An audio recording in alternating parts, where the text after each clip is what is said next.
আসসালামু আলাইকুম। আজকে হুজুরের জন্য ইফতার নিতে হইব। তো দেখেন মায় হুজুরে কি কি বাউ করে দিতেছে। তো হুজুরের খানা আলুর চপ, বেগুনি সবই আছে, বুট টুট যা আছে, মুড়ি টুড়ি, এই যে একের পরে এক দিতেছে। তো হুজুরের শরবত টরবত সবই দিতেছে একের পরে এক। তো মায় দিতেছে, আবার হুজুরের খানাও দিতেছে। তো যে নামাজ পড়ে তো হুজুর আবার খাইবো।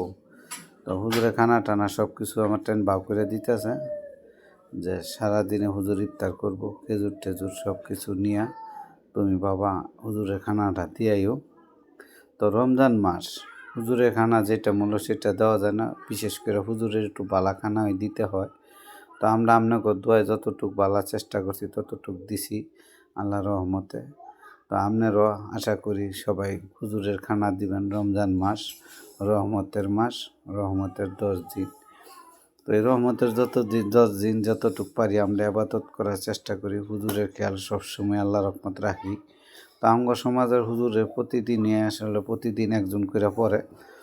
তো যে ইচ্ছুক সে সেই রাজি হয়। তো আমাদের মাধ্যমে আমাদেরকে সবাই জানে যে আমরা দিব, যতদিনই বাঁচি হুজুরকে খাওয়াবো। হুজুরের খাওয়ান কোনো সময় কমে না। এতগুলো মানুষের খাবার পাক করি, এর ভিতরে একজন মানুষের খাবার সবসময় বেশি হয়। একজন মানুষের খাবার খাওয়ান যায়। তো আল্লাহ যার ভাগ্য যে যতটুকু রাখছে ততটুকু। তো মায় যতটুকু পারে যে টিফিন বাড়ি সব আজ্ঞায় দিতেছে। তো আবার দেন আমিও রোজা রয়েছি, মাও রোজা রয়েছে। তো মা বলতেছে রোজা থেকে হ্যাঁ কতটুকু এই বাড়ি জিনিসটা লয়ে যাইতে পারবো। মা দেখে সন্তানের পিছিয়ে পিছিয়ে দৌড় পারে, আমি আবার কইতেছি মায়ের দূরে তো। তো সবাই ভালো থাকবে।